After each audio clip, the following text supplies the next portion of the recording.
Bom dia.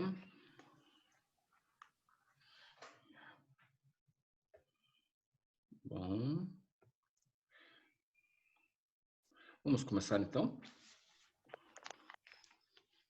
Aqui, o terceiro ano, filosofia, tá? É, o mundo moral e o mundo da ciência. Bacana esse assunto aqui. Vamos compartilhar a tela aqui com vocês aqui. Aqui está. Tudo bem? Estão vendo lá? Então, principiamos então nosso assunto então a respeito do mundo moral e o mundo da ciência, como esse mundo, né, essas duas ideias, né, da moral e da ciência, vêm ao longo do tempo, né, discursando, né, dialogando, tá? Tanto moral quanto ciência, quando nós pegamos essas questões, né, do mundo moral e o mundo da ciência, nós nos remetemos, de uma certa forma, a uma época em nossa história, né, que se denomina como Idade Moderna, tá? Então, o antropocentrismo moderno, tá? Ou a ascensão da ciência a qual nós conhecemos hoje, tá legal? Porém, tanto a questão do moral quanto a questão da ciência, ela já ocorre há muito tempo antes, né? Nós temos que pensar que, né, a moral, por exemplo, ela é estudada e, de uma certa forma, ela é elaborada, né, no mundo grego, tá? Você pega a moral, você pega ali a moral pré-socrática, você pega a moral Sócrates, a moral em Platão, a moral em Aristóteles, né? O pós esses três pensadores, né? Mas a base mesmo, o núcleo mesmo está ali, né? Na Grécia Antiga, quando se trata de moral, quando se trata de ética, quando se trata de ciência. Por quê? Porque a ciência é secundária, né? O que que é a ciência? Por que que a ciência é secundária? Porque a ciência ela vem, né, das transformações que vão ocorrendo no mundo a partir do momento em que o mundo vai se automatizando, né? Vai se tornando um mundo viável para que com as pessoas, né? Para que com as pessoas. Então, todas essas relações que nós temos entre ciência e moral, elas ganham uma certa roupagem ou uma certa, vamos colocar um certo peso na Idade Moderna, isso sem sombra de dúvidas, né? Por quê? Porque nós temos um hiato entre a história antiga, a Grécia e Roma, mais Grécia, né, quando se trata de moral e ciência, né, do que Roma, né? Nós temos um hiato que é a Idade Média. Tá? O que é a Idade Média? A Idade Média é um período, né, de 476 a 1453, aonde o pensamento ele foi voltado mais para a questão da espiritualidade, né, da religião, tá? Não vamos entrar especificamente nessas questões, mas de uma certa forma, né, nós tivemos um hiato quando se trata, por exemplo, da questão dessa moral e dessa ciência, porque o pensamento ele foi atribuído, né, a outras lógicas, né, a outros consensos, né, realizados, né, pela igreja, né, pela ascensão da igreja. Então, essas questões elas ganham, né? Por isso que, né, nesse período da Idade Média, elas têm vamos colocar, um certo afastamento do que se entende como ciência, né? O que se entende como transformação científica, tá legal? Então, o mundo moral e o mundo da ciência, né, nós temos ali algumas relações. Por exemplo, o método, nós temos o método, que corresponde, né, à ciência, o método científico especificamente e posteriormente e ciências humanas, né? Então, o método científico relacionado com as ciências humanas, né, eles dialogam, né? E dali desse diálogo, né, vem resultados que nós passamos a considerar como consistentes para a transformação da humanidade de lá para cá, tá? Outra questão é a complexidade dos atos humanos. Então, aqui nós entramos especificamente na questão da filosofia, né? O que é o ser humano com relação aos seus atos, né? Isso que vão, de uma certa forma, né, posteriormente dar resultados, ou, né, ou deles virem resultados científicos, né? A outra questão ali, a psicologia é a classificada como ciência natural e em outras vezes como uma ciência natural. Desculpa, como outras vezes uma ciência social, né? Então a psicologia ela caracteriza-se de duas formas, né? Como uma ciência natural que provém do ser humano, da sua natureza, ou como outras vezes da ciência social, né? O que esse ser humano dentro do seu meio, né, dentro do seu espaço, pode transformar. E de que forma que ele pode transformar para benefício, ou ser para o bem, ou o contrário, né? Nós temos aí, por exemplo, dentro da Revolução Científica, uma série, né, vamos colocar, acontecimentos né, do ser humano que vão eclodir mais para um lado negativo do que propriamente para um lado positivo. Tá legal? Por exemplo, vamos colocar lá a revolução da ciência, no sentido de se criarem, né, posteriormente, né, criarem, sei lá, manipular e criar uma bomba, né, para jogar no outro lá. Isso é científico, tem toda uma revolução científica por detrás. Tem todo um método, né? Tem todo um método científico. E está relacionado ao quê? À humanidade, ao ser humano. Olha, ó, na complexidade dos atos humanos, nós temos em relação à objetividade. Então, foi me passado nesse quarto bimestre aqui para que se trabalhasse um pouco mais o material didático de vocês, né? Então, vamos fazer isso, né? Onde vocês estão? Vocês estão na primeira parte, no capítulo 3 de filosofia, tá? Então, naquela parte lá, vocês têm lá, olha lá, ó, primeiramente abre com dois filósofos, né, que posteriormente não vai dar tempo de trabalhar aqui, obviamente pelo tempo da aula, né, pelo tempo ser curto, mas aqui quem está participando da aula pode interromper e fazer alguma pergunta, pode perguntar, bem como quando essa aula for, né, estiver lá no YouTube, lá, né, manda pelo chat lá uma pergunta, uma dúvida, né, que na medida, na possibilidade aí eu posso responder, tá?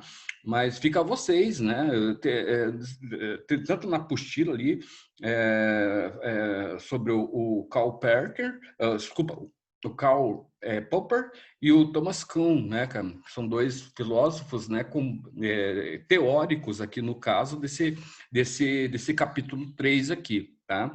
São eles que vão promover esse esboço aqui que eu estou colocando para vocês aqui né, a respeito do mundo moral, do mundo da ciência, das complexidades dos atos humanos, né? Então, esses dois pensadores eles atribuem o seu trabalho nesse âmbito, né? Nesse estudo a respeito do que é o ser humano com relação a essas transformações. Porque a todo instante a humanidade, como coloca aqui, logo na abertura da apostila, ele coloca lá, tem uma frase do Popper lá, né, cara? Ele coloca o seguinte, ó, o conhecimento é uma aventura em aberto. Conhecer é uma aventura em aberto, né? Por quê? Ó? O que significa que aquilo que sabemos amanhã, ou que iremos saber amanhã, é algo que desconhecemos hoje. Exatamente, né? E esse algo pode mudar as verdades de ontem. Então, o que nós conhecemos hoje pode ser inválido a respeito do que virá amanhã, né? Isso serve muito, por exemplo, para as questões da história, tá? Teorias, não só da história, mas teorias mais amplas, como, por exemplo, a teoria do Big Bang. Amanhã pode aparecer uma nova teoria que desmistifica, não, mas vamos colocar, desqualifica a teoria a qual nós conhecemos hoje, né? Se de repente amanhã surgir uma outra teoria do surgimento do universo, essa teoria do Big Bang, que é uma teoria, ninguém prova, né? Pode cair por terra, pode ficar como mais apenas uma teoria que foi durante séculos aceita pela humanidade. Então, as nossas verdades de hoje podem mudar amanhã, né? Isso eu vejo muito no campo. Eu, como sou historiador, eu vejo muito no campo da história, né, da historiografia. Então, o que que você tem? Você tem hoje fontes falando sobre, vamos colocar lá, o surgimento da escrita, fontes falando sobre o trabalho, né, fontes falando sobre as culturas, né, vamos colocar as culturas tribais, tem fontes falando sobre uma série de questões, tá, que, de repente, amanhã, dependendo de um achado arqueológico, né, passando por toda uma academia, por todos os estudos, podem mudar o que nós conhecemos no passado, ou no dias de hoje, né? Amanhã pode ser revelador para os dias atuais, né? A questão, por exemplo, era muito comum na década de 80, assim, quando você falava de descobrimento, falava-se de descobrimento, né, das Américas, descobrimento do Brasil, né? Hoje em dia, essa palavra descobrimento ela não cabe mais, né? Ela não é mais aceita. As datas que eram antigamente, o Brasil foi descoberto em 1500, a América descoberta em 1492, né? Hoje elas não são tão relevantes quanto eram no passado. Então, isso é interessante. Então, em relação à complexidade, a complexidade dos atos humanos em relação à objetividade, na página de vocês, lá na primeira página, página 211 de filosofia, você tem lá, ó, a complexidade dos atos humanos oferece outro tipo de dificuldade, muito diferente enfrentada pelas ciências naturais, né? As ciências da natureza, do ser humano. Por quê? Porque o ser humano, as ciências naturais é uma coisa, a ciência que provém do ser humano é transformadora, tá? O ser humano ele é um ser, né, um ser vivo, assim como um animal, né? Somos animais também, dotados de razão, que por intermédio dessa razão nós transformamos o espaço, né? Nós transformamos o espaço, nós interferimos no meio ambiente, nós interferimos na natureza. Com relação, por exemplo, então, à objetividade, ele coloca o seguinte aqui, ó: como objeto de conhecimento é o próprio ser humano, né? Em relação ao da objetividade como objeto de conhecimento é o próprio ser humano. Torna-se difícil manter um distanciamento necessário para saber imparcialmente quem é o ser humano, porque nós somos os próprios. Então, nós somos imprevisíveis, né? Existem teorias, né, a respeito teorias filosóficas, né, filosofia, que estuda psicológicas, né, tudo é atribuído, né, a um todo, né, os estudos são atribuídos a um todo, nós temos classificações para não se perder, mas de uma certa forma, né, tudo, quando se trata do ser humano, é um todo, né? Então, o que é o ser humano? Bom, o ser humano, algumas teorias, né, explicam que o ser humano ele é o que? Ele é previsível, né? Então, prevê-se que o ser humano vá fazer tal coisa.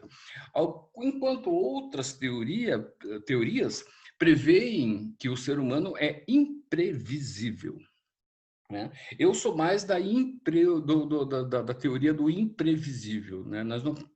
É difícil você entender o comportamento do ser humano. Por mais que ele seja mapeado, por mais que existam aí ciências específicas, né, que falam e que tratam e que trabalham o comportamento, mas mesmo assim ele é imprevisível. O ser humano é imprevisível, né? Você veja, se a gente nós pensarmos, por exemplo, em todas as transformações que ocorreram né, tecnológicas no nosso campo, né, na nossa humanidade, tipo, essas transformações que eram para o bem foram usadas para o mal, né? Vamos colocar, vou dar um exemplo, tá? Quando conseguem colocar, né, toneladas no ar, o avião, né? A primeira coisa que ele pensou foi usar bomba, levar bomba para jogar no outro. Então, né, uma coisa que serve, obviamente, né, para o bem, de uma certa forma, se utiliza para o mal, né? A ciência em si, né? Você tem hoje, nós vamos entrar, claro, na questão, mas se você pegar, por exemplo, né, a indústria farmacêutica, né, a indústria dos medicamentos, né, o que era para ser usado para um bem, de uma certa forma é usada com outro viés, né? o que era para se curar se mantém doente, né? É mais fácil, aliás, é mais lucrativo você manter uma pessoa doente comprando remédio do que curá-la. Vocês estão me entendendo? Falando nisso, vocês estão me entendendo? Quem está aí na sala aí pode dar um oizinho para mim aí? Quem que, hein? Manda um Tô chat. entendendo. Quem está falando é a Laura pela voz, é isso? Isso. Tudo bem. Então, outra questão lá, a experimentação. O que é a experimentação, né, relacionado às complexidades dos atos humanos ali, ó, em relação à experimentação. Mesmo nos casos em que é possível, nem sempre é fácil identificar e controlar os diversos aspectos que influenciam os atos humanos. Eu acabei de falar, isso daí é uma questão que está mais relacionado, né, ao ser humano, ao ser humano não presível, sim imprevisível, certo? Porque a partir do momento que ele tem a experimentação, que ele conhece algo, ele domina aquilo. Vocês estão me entendendo? O que é isso? Vou ser bem claro com vocês. A partir do momento que ele consegue, que ele passa a interferir na natureza, certo? Ele passa a explorar, muitas vezes sem a necessidade dessa exploração. Sacaram, né? É por isso que nós estamos, né? Vamos colocar assim, num período, né? Num momento na história da humanidade, do nosso mundo, em que nós estamos pedindo socorro. Por quê? Porque nós desmatamos a natureza toda e continuamos fazendo isso. Olha o que está acontecendo no Amazonas, né? Na Mata Atlântica, né? Ali as queimadas, né? Os conflitos sociais, né, que estão ocorrendo ali, pessoas morrendo, etc. Tudo em relação ao que, em relação ao que o ser humano, né, o homem, na verdade, né, passa a identificar para ele mesmo como posse. Entendeu? Isso é interferência, isso é a questão, é você experimentar, você dominar e a partir desse domínio, né, você criar o poder em cima disso. Como eu falei para vocês, a própria questão da indústria farmacêutica, né? O que deveria, né, experimentado, sabendo né, o resultado de muitos e muitas, né, remédios para a cura, né, o que se poderia utilizar em benefício para a humanidade, de uma certa forma, né, com o conhecimento dessas indústrias, eles acabam fazendo o quê? Né? Eles acabam criando um poder paralelo, certo? Um poder em que muitas vezes eles submetem os outros àquilo, né? Submetem o doente à doença, né? Submetem o doente a continuar doente, né? E não o curam. Tá? Então, isso tudo é uma questão de você experimentar, de conhecimento. Quando você conhece, experimenta e domina, né, aquela técnica, você domina, né, o outro, né, de uma certa forma, tá? O caráter moral das experiências, o que é? Em relação ao caráter moral das experiências, não se pode submeter o ser humano a situações perigosas para a sua integridade física, moral ou mental. Será? Em relação ao caráter moral das experiências, não se pode submeter o ser humano a situações. Isso é uma afirmação, porém, nem sempre isso acontece, como eu estou explicando para vocês aqui. Como depois, posteriormente, não vai dar tempo de a gente ver tudo aqui, mas vocês olhando mais para frente, vocês vão entender um pouco na concepção tanto do Popper quanto do Thomas Kuhn, qual que é a ideia deles, né? Qual que é o pensamento deles a respeito do que eu estou colocando para vocês aqui, tá? Outra questão ali, ó, em relação à matematização, né? Ainda que se recorra a estatísticas, nem sempre é possível quantificar todos os dados, né? Então, e outra, esses dados, né? O que nós conhecemos, será que o que nós conhecemos hoje realmente é verdade? Realmente diz ou condiz com uma realidade? Realmente condiz com os dados que nos são apresentados todos os dias, né? Por exemplo, eu vou dar um exemplo para vocês, essa Covid-19, o que aconteceu com a Covid-19, né? O vírus, né? O que foi disseminado aí, né, no mundo, será que os dados, as estatísticas que nos foram apresentadas, são reais, foram reais, ou sei lá, existe ali por trás ali sei lá, partidários políticos, existe uma política por detrás para negligenciar uns dados e não outros? O que está por detrás do que nós conhecemos, né? Será que aquilo que nos apresentam como uma fórmula, como possibilidades de nós crescermos, será que aquilo é verdade mesmo? Né? Nós vivemos num mundo que hoje em dia, né, existe o pós-moderno, existia o termo pós-moderno, né, uma pós-modernidade. Hoje o mundo se considera como um mundo da pós-verdade. Né? Além da verdade, porque a verdade ela não foi, de uma certa forma, a verdade, a palavra verdade, ela tem muitas dúvidas, né? A verdade ela é acompanhada das dúvidas, né? Mas num determinado momento essa palavra verdade, ela quase se institucionalizou. Né? Então, hoje em dia nós vivemos essa pós-verdade. Será que aquilo que se consolidou como verdade é verdade mesmo? Né? Será que a forma como nós entendemos o mundo, né, a qual se chama de verdades absolutas, será que essas verdades absolutas que foram consolidadas, foram instituídas, foram verdades, são verdades mesmo? Então nós vivemos um mundo de pós-verdade. O que é esse mundo de pós-verdade? É um mundo praticamente quase um mundo confuso. Tá? Por que é um mundo confuso? Porque verdade, será que as verdades que nós vemos, né,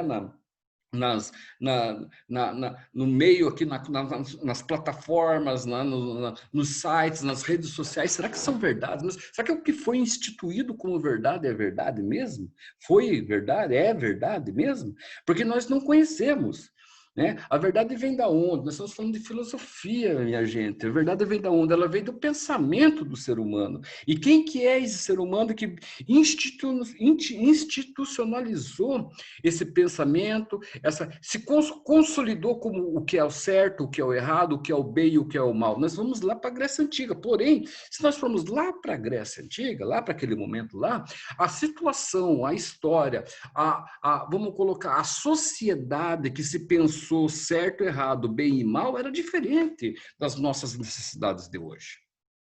Entenderam? Então, será que tudo que foi institucionalizado há 4.000 anos, hoje em dia, foi realmente? Será que acreditamos será que acreditamos no real ou numa superficialidade que foi e se tornou real? Isso daí é filosofia, é o pensamento filosófico, é para vocês quebrarem a cabeça mesmo. Né? Ainda mais que vocês estão numa idade para isso mesmo, né? A idade para vocês pirarem mesmo. Então, é essa a ideia mesmo, é vocês... Realmente, a filosofia é o ato, né? O que nós temos como conhecimento de filosofia? Quando você pensa em filosofia, qual que é a primeira coisa que nós pensamos, né? O amor à sabedoria. Só que a sabedoria não é aquela coisa que vocês veem, tipo, lá, né?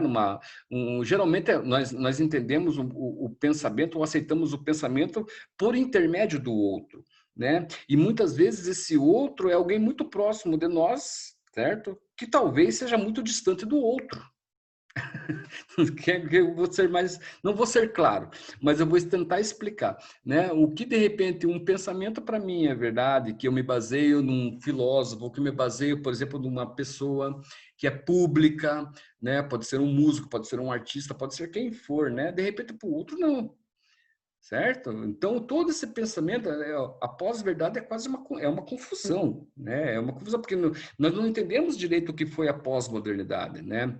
Que já veio, de uma certa forma, desacreditada. A pós-modernidade no século XX, ela vem desacreditada do futuro, diante do quê? Diante de uma série de questões que ocorreram, de uma série de fatos que ocorreram na história do século XX. A priori, a Primeira Grande Guerra Mundial, a Segunda Grande Guerra Mundial, né? As pestilências, né? Por exemplo, se nós hoje estamos sofrendo, né, tá todo mundo louco, porque não consegue estar enclausurado em casa, vulnerável, numa situação deprimente. Cara, pelo amor de Deus, olha para o passado, meu. E essa mesma gripe que hoje nos acometeu, né, de milhões de infectados e milhares de mortos, certo? Ela fez um número 10 vezes maior em 1914 e 1918 ali, né? Na H1N1, essa gripe era chamada gripe espanhola, né? Que aterrorizou, matou talvez acho que é tão quão o número de mortes que foram, né, resultados da Primeira Grande Guerra. A gripe matou bem mais, eu acho, entendeu? Não é hoje nós conseguimos, nós temos uma tecnologia, os meios de comunicação hoje nos alertam, né? Só não faz quem não quer, né? De uma certa forma, nós temos hoje uma alimentação um pouco mais saudável, um pouco mais segura do que há 100 anos atrás, do que há um século atrás. Né? Talvez olharmos para nós como sofredores é quase um pecado, cara. Se a gente olhar para o passado e ver quantas pessoas sofreram bem mais do que nós, e só sofreram bem mais do que nós, né? Então, todas essas relações que eu coloco para vocês aqui do mundo moral com o mundo da ciência, né, são transformações que ocorreram na humanidade durante um tempo, durante todo o processo da humanidade, e que, de uma certa forma, nós estamos vivendo bem melhor do que o passado. Nós só não conseguimos nos entender nesse meio, tá? Não conseguimos nos entender nesse meio. Por que nós não conseguimos nos entender nesse meio? Porque será que o que vivemos é o que vivemos ou é o que querem que nós vivemos? Né? A confusão se dá justamente por isso, né? Pela crítica que você tem, pela crítica que você faz das coisas. Né? Algumas você tem o direito, outras nem tanto. Né? Se nós pensarmos, por exemplo, com até essa questão aqui do que eu coloquei do caráter moral, das experiências, da experimentação, se nós pensarmos, por exemplo, na política, né? Na política que nós conhecemos aqui, né? O que pode, o que se pode discutir, qual que é a nossa, né? O nosso direito, tá? Para discutir algo, tá? Que é direito nosso, que é política, porque quem coloca os caras lá somos nós mesmos, né? Até onde nós podemos fazer isso? Até onde nós podemos fazer isso com nós mesmos também, né? Se a gente pensar isso numa questão mais assim introspectiva, né? Até onde eu tenho o direito de fazer as coisas, sendo que me é garantido o direito. Tá? Para fechar aqui, então, outra questão aqui é da matematização, já falei. A última aqui é a relação ao determinismo aqui. Então, relação ao determinismo, ainda que se recorra às estatísticas, desculpa, por ser consciente e livre, o comportamento humano não é previsível, apenas indicando probabilidades. Então, comportamento humano não é previsível, como eu falei para vocês, né? Nós somos imprevisíveis. Para fechar a aula, né? O que faz uma pessoa, por exemplo, de classe média ou classe alta, entrar num cinema e matar 10, 15 pessoas, ou quantas pessoas ele possa atirar, né? O que faz uma pessoa, por exemplo, também, né? Uma pessoa de, sei lá, de uma classe social extremamente paupérrima, pobre, achar uma bolsa, com não sei quantos milhões lá e devolver alguém. Não, o ser humano ele é imprevisível e tem de ser imprevisível, certo? Porque o que é previsível é chato, cara. Você conhece, né? A nossa busca é pelo desconhecido, certo? Por isso que não, né? Podemos ousar sim, né? Dentro, claro, né? Do nosso direito, dentro, claro, de um certo padrão que foi estabelecido como tal. Mas então eu falo assim, dentro, claro, do momento em que você não interfira, né? Na vida do outro, né? Principalmente se fazer o mal. Ok? Acho que acabou aqui, eu tenho que ir para outra aula lá. Bom dia para vocês, até amanhã. Tá legal? Tchau. Tchau, tchau, professor.